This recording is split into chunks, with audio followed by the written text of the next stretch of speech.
बिहार में एक तरफ कह रहे हैं जो कि मेधावी है, सरकार खुद कह रही है, मान रही है, लेकिन अब मंत्री कह रहे हैं जो कि नहीं, इस विषय के शिक्षक नहीं मिलते हैं, उस विषय के शिक्षक नहीं मिलते हैं। हमको लगता है मंत्री महोदय को जब पूछा जाता है कोई चीज़ तो कभी कभी ये रेडियो सिलोन पर कर लेते हैं। माध्यमिक शिक्षक जो गणित के हों, अंग्रेजी के हों या जिस जिस विषय के हों, विज्ञान विषय में अगर वो प्रोन्नति देंगे तो क्या +2 के शिक्षक नहीं मिल जाएंगे? घर में बच्चे हैं और नगर में ढिंढोरा पीट रहे हैं। मंत्री जी क्या बोल रहे हैं ये समझ में ही नहीं आ रहा है। जो नियुक्ति के संदर्भ में जो भी नियमावली में संशोधन हो रहा है, तो इससे तो लगता है जो कि ये नियुक्ति नहीं हो सकेगी या नियुक्ति करने की मंशा सही नहीं है।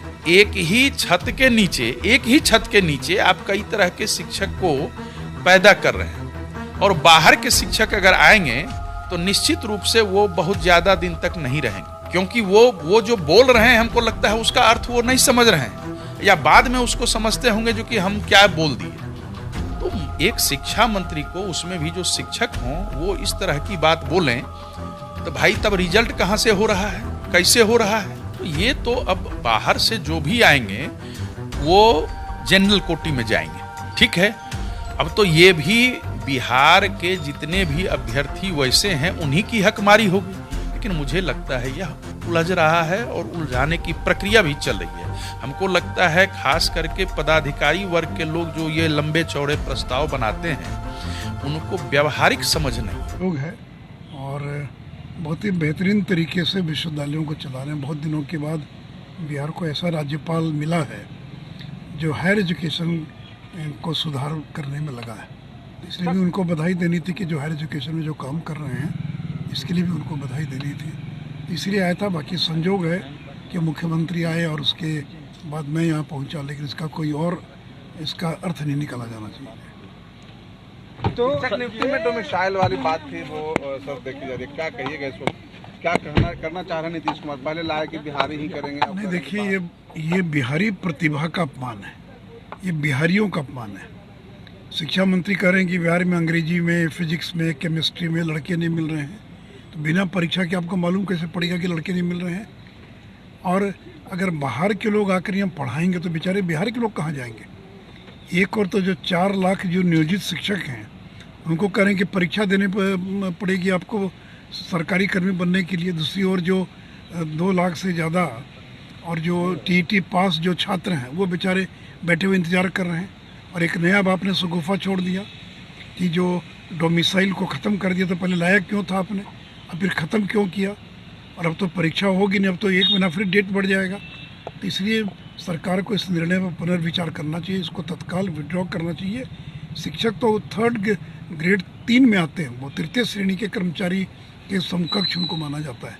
तो वर्ग 3 और वर्ग 4 के कर्मचारियों में भी आप अगर बाहर के लोगों को लाएंगे और बिहार का लड़का अगर IAS IPS और IIT में कॉम्पीट कर सकता है, तो क्या वो फिजिक्स केमिस्ट्री अगर नहीं पढ़ा सकता क्या उसको? तब तो बेकार इतने कॉलेज चल रहे हैं बिहार के अंदर। तो इसलिए देखिए, सरकार की मंशा बहाली करने की नहीं है, क्योंकि 11,000 करोड़ रुपया अतिरिक्त व्यय आएगा सरकार को। सरकार के पास तो वेतन देने के लिए पैसा नहीं है। जब कोई न कोई अड़ंगा लगाकर विवाद पैदा करो, कोर्ट में मामला चला जाए, फंस जाए, उनकी नीयत नियुक्ति करने की नहीं है। देश के विभिन्न राज्यों के जो टैलेंटेड छात्र हैं, बेरोजगार हैं, इसमें भाग लेंगे।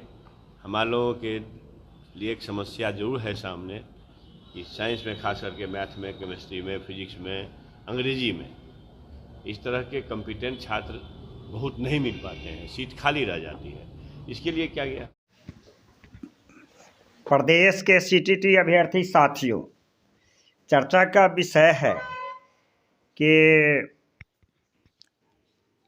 हम शिक्षक नियमावली का विरोध तो करते हैं, लेकिन टुकड़ों में बंट के करते हैं। आज परिस्थिति यह है कि JDU के MLC सीतामढ़ी के सांसद JDU सुनील कुमार पिंटू जी, सुशील कुमार मोदी जी, ये तमाम प्रदेश के अपने अपने दल के अग्रगण्य नेता विरोध कर रहे हैं। हमारे नियोजित शिक्षक साथियों के नेता भी विरोध कर रहे हैं, अभ्यर्थी संघ के नेता भी विरोध कर रहे हैं, लेकिन अलग अलग टुकड़ों में बंटकर के विरोध कर रहे हैं। इसका परिणाम यह हो रहा है कि जितनी सख्ती से हम लड़ाई दे सकते हैं उतना प्रतिफल के रूप में दिखाई नहीं देता है। यह हम लोगों के द्वारा तय की गई रास्ता का एक कमजोरी है। हम चाहते हैं कि किसी भी साथी के द्वारा अगर आंदोलन की तिथि तय किया जाता है तो उसमें सभी साथी साथ दें, लेकिन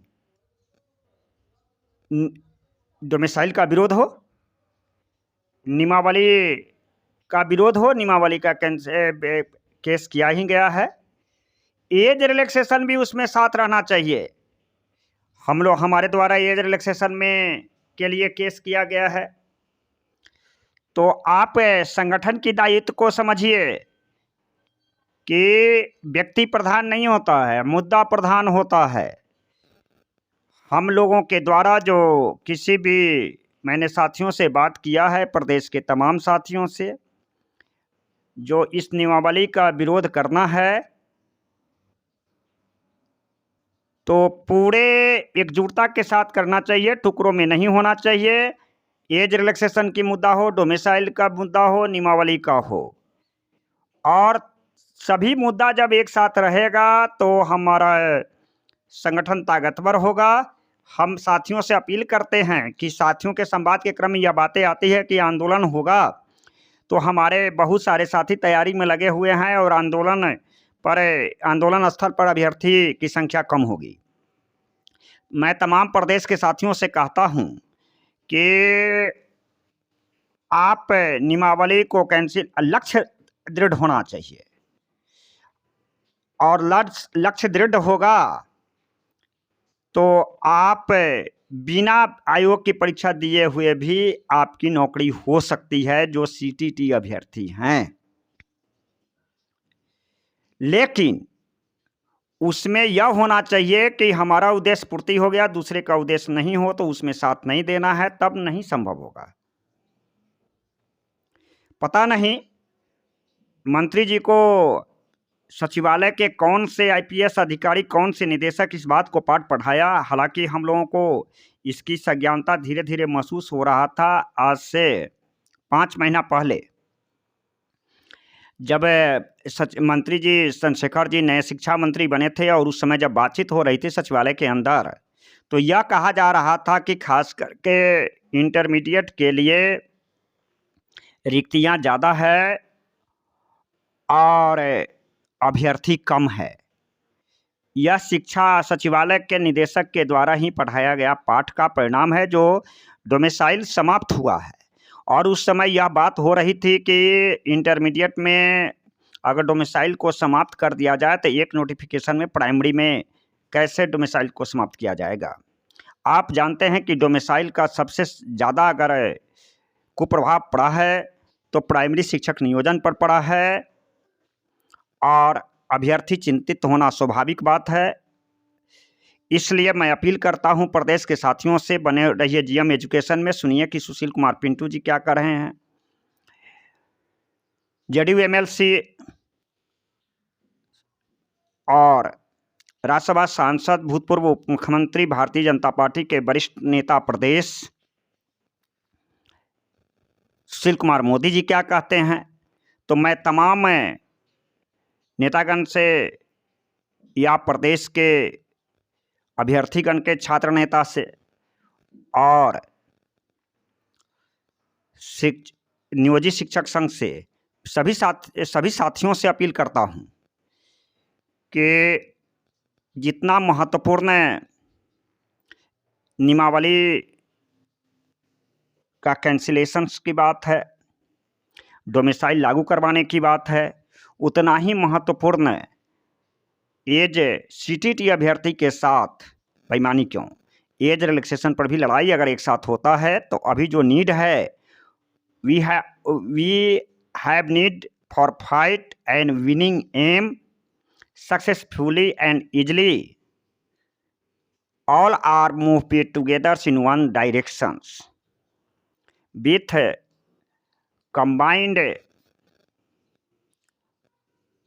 all over problems, major problems.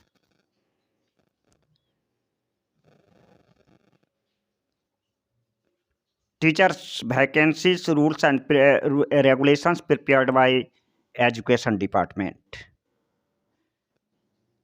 Question arise here, how can simplified it? There are the different way or path selected by teachers of for winning. आपके द्वारा जो सुझाया गया रास्ता है उस पर सामूहिक तौर पर विचार होना चाहिए और आंदोलन और न्यायिक व्यवस्था पर अडिग रहना चाहिए। तो हमारे समझ से अधिकतम एज रिलैक्सेशन 2023 शिक्षक नियमावली का विरोध और डोमिसाइल लागू करने के संदर्भ में दो रास्ता बचा हुआ है, आंदोलन और न्यायिक व्यवस्था। इसमें सभी को एक साथ होने की जरूरत है। धन्यवाद। आपका साथी त्रिपुरारी झा, प्रदेश अध्यक्ष CTT अभ्यर्थी संघ बिहार प्रदेश।